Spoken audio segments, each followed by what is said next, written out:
Good afternoon or good evening from yammybtv, depending on when this video reaches you. Sending those love as usual. Just to clarify a few things, when I put the hood up at night or in the bedtime story, I'm trying to get into character of being Yammy again, because as time goes on now, I realise that he is becoming further and further away from me, Samson. You know, at the beginnings of time in that life, I wasn't so sure about the effects of what I was doing on other people. I had to learn so late in life about it all, from stealing all the money and coming out round the corner with your mate and celebrating like you've committed the perfect crime and you're good at this, and the confidence and self-esteem it gave me, especially from those early role models. When you come home and show a few bits and bobs and they're saying, yeah, you're good, you are. I remember when someone, even up to the Cat A stages, when I was supposed to go and do a job and I'd done it, and then I came back and someone says, nah, you didn't do it properly. How down I was the whole night, thinking, oh God, I can't even do it. And then the next day, go and do it properly the next day, just because of what those supposed bigger criminals think, or trying to get you gassed to go and do it. I mean, the effects of crime itself, from stealing the money, I used to think, yeah, the money, but that's not so much the money, just. It's the, how can we put it? It's the other things as well, the adrenaline.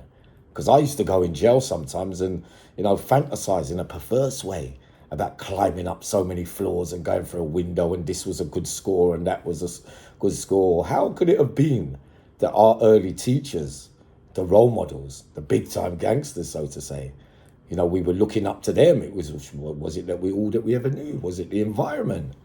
Because I didn't know until recent times that, as well as stealing their money and frightening people on the out with my crimes, I also forgot the fact that, even from fraud to dipping and pickpocketing, that you're also giving them more work to do, your victims.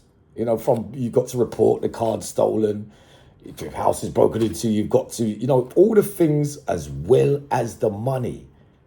Remember that there are other things as well. So for them to ring up 5 banks to cancel this and close that, you're making it even harder for them. Never mind about living in the fear and frightened of the invading of people's privacy and shoving a gun up their face. The lasting effects that leaves.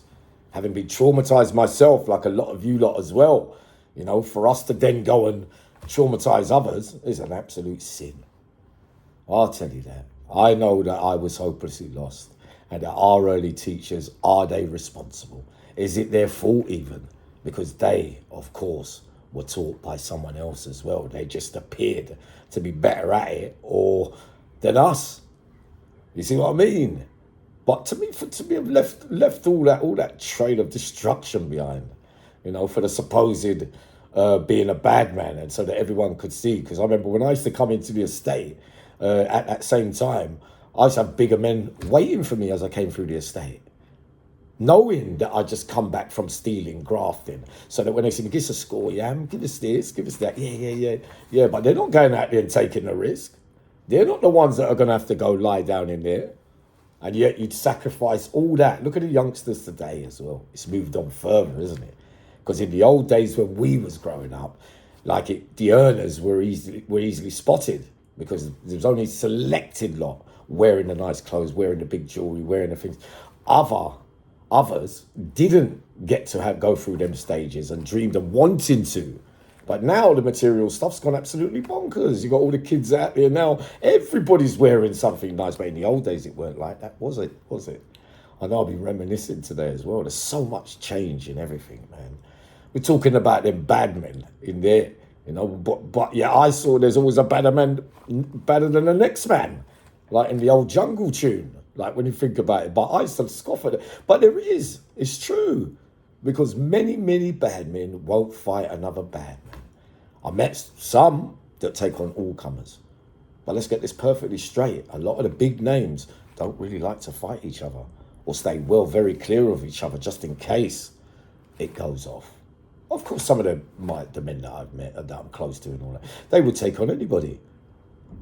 But when it's your turn to be tested, because you will if you go there, if you're thinking you're out here and you're going to go in there, you're going to be tested.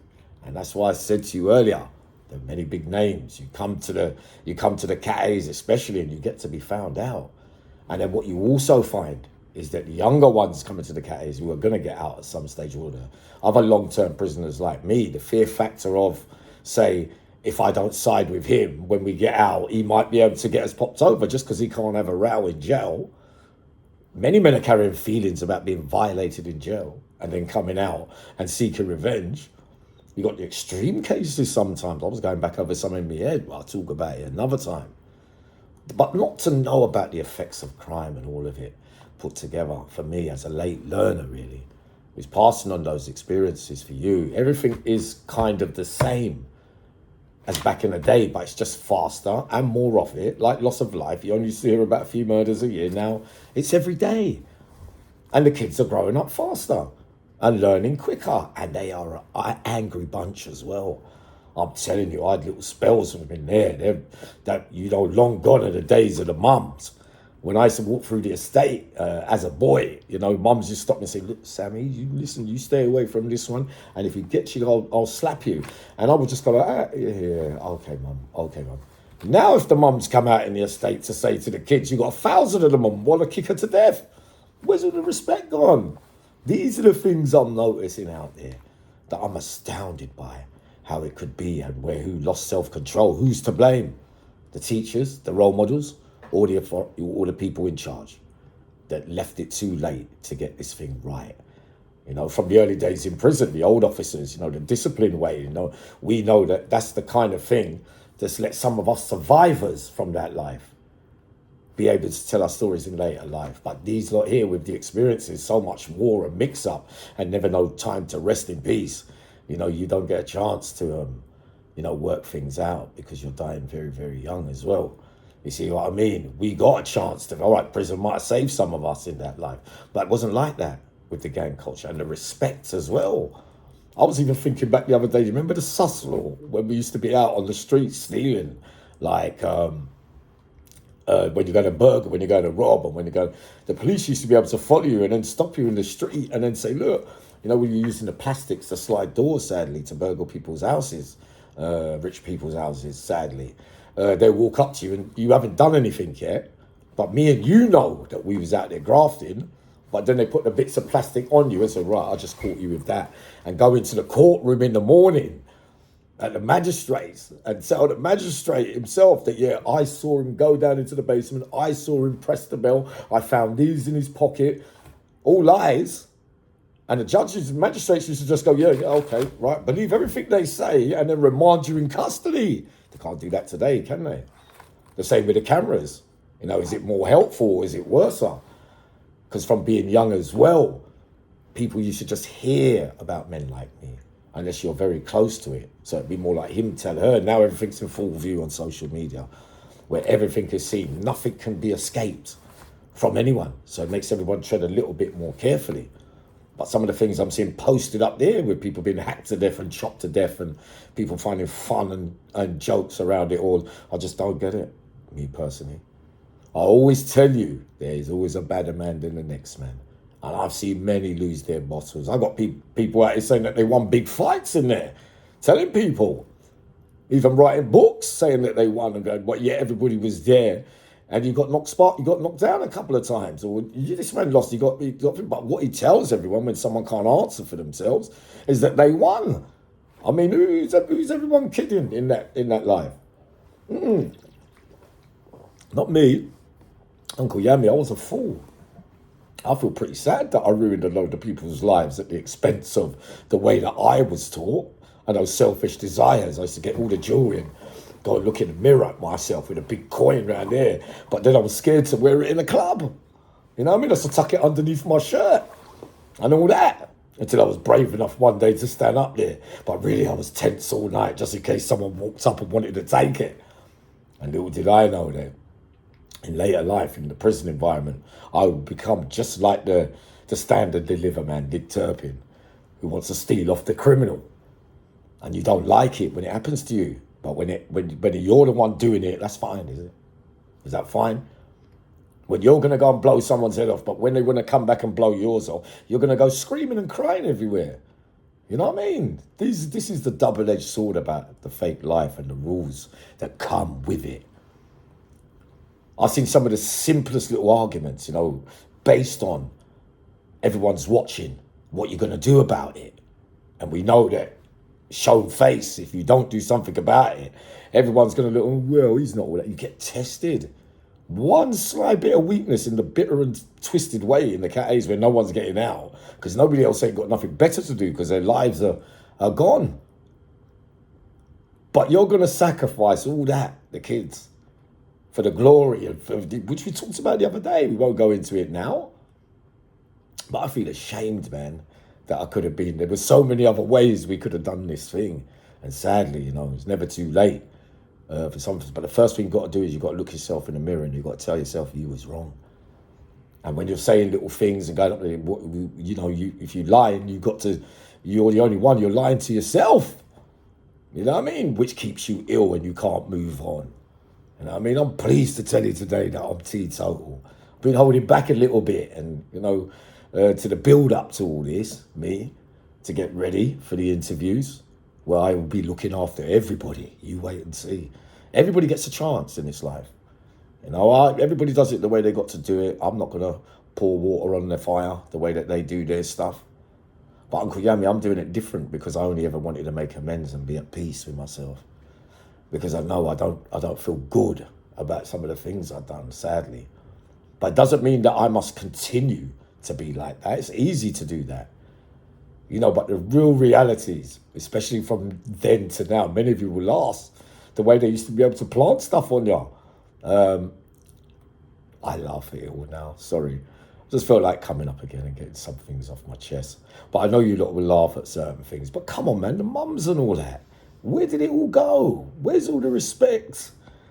Think about it. It could be your mum. There's it's like certain areas are no-go areas now. Frightening what could happen running up on you in a pack of wolves. So that they can say, yeah, I done my bit. I did this bit. It was me that stabbed her in the leg. No, I did it. I'm video nasties in the proceeds of crime as well. And finding it funny. I know I find there's dark humour from that life. We know that a lot of jokes in there we all used to laugh at, but really it's the dark side of the character, which all of us have got. None of us could be perfectly, straight-laced human beings. It's not going to happen. It's the self-control that you're going to have when those thoughts come and to knowing that what you're about to do is wrong. So that should be the deterrent, Uncle Yammy says. You have to not want to go there. And if you don't want to go there, you've got to find alternatives. And the same feeling you get from the bad, you get much, much more from the good. I prefer everybody to be happy that I've done things for them. When I'm not on drugs, my needs are not all that at all. I give away everything. And that's how I want to be, because it's not the be all and end all to everything. Don't be kidded by those material things. All that's happening later life, when I was younger and finding Rolexes in the gaffs, people's gaffs, and being the first of its kind to find those things in the late 80s. And then to come out years later, everybody's, doing muggings and putting women to sleep and choking them to death and then taking their bits of jewelry off their finger and thing. In the old days, nobody, during a crime, certain men wouldn't want to dare. Not saying to do crime is right at all, but certain men wouldn't want to be labelled with that. Sometimes I'm looking back now in the cat A's, I'm really in certain men are cowards, really. Having bumped into them face on and seen them, even the cowards, the rape, the weird who sometimes somehow get accepted by other men or don't really care, because in the old days they would have just got done and everything. So you play by the new rules. So many things have changed in that system. When I was leaving the cat A's, it would seem like the old school lot had lost the control of those prisons. There's a new bunch who are coming over with safety in numbers. They'll come steaming, running up on you, and no one will join in to help you, the one man, because deep down they're scared because there's so many of them, and then you've got to go around the other jails and that and bump into them again, where they can just send a letter or a phone call or whatever to tell them, is my man there in there? We want him done. You see what I mean? That's how easy it is in there. News travels fast, easy to get to. Bent screws more these days. In the old days, a couple of backhanders for a couple of them, but not now. You got all of them young coming into the system just for a little 1 year, just so they can bring stuff in and then go out there again and live the life that they want, coming to the job for the wrong reasons. Got to be honest, Much as I was scared at the time with the marching and all that, I much preferred it, to be honest. Bad world out there. Very selfish. And the authorities, you know, in the old days, never forget that, you lot. We were only led to believe what we was told by them, because there weren't no cameras or anything. Remember the days when a lady would hold her handbag walking down the street and holding on to it when she saw certain colours and or dressed like, looking like people behind them, because they heard that 2 or 3 of such men snatching handbags as kids. You know what I mean? So they're told to what to look out for, but that's stereotyping again. But again, who put that out there? Who led us to believe that it was just one colour for this, and like all the burglars are from West London and all the hardcore robbers from Brixton and the armed robbers from East London, and a mixture between the southeast of England and East London? But it's the truth. Stereotyping, because it happened on a few things, but that doesn't mean, that's not a rule. Like, that's facts. It's not the whole of East London that are criminals, or the ones that are criminals. They're not all, weren't all armed robbers, but we're led to believe you associate certain areas with certain things at the beginning of time. But in reality, it's being led at the garden path. I'm coming back up in a minute. I'm feeling like I've got to go somewhere in a minute, but sending loads of love to you all.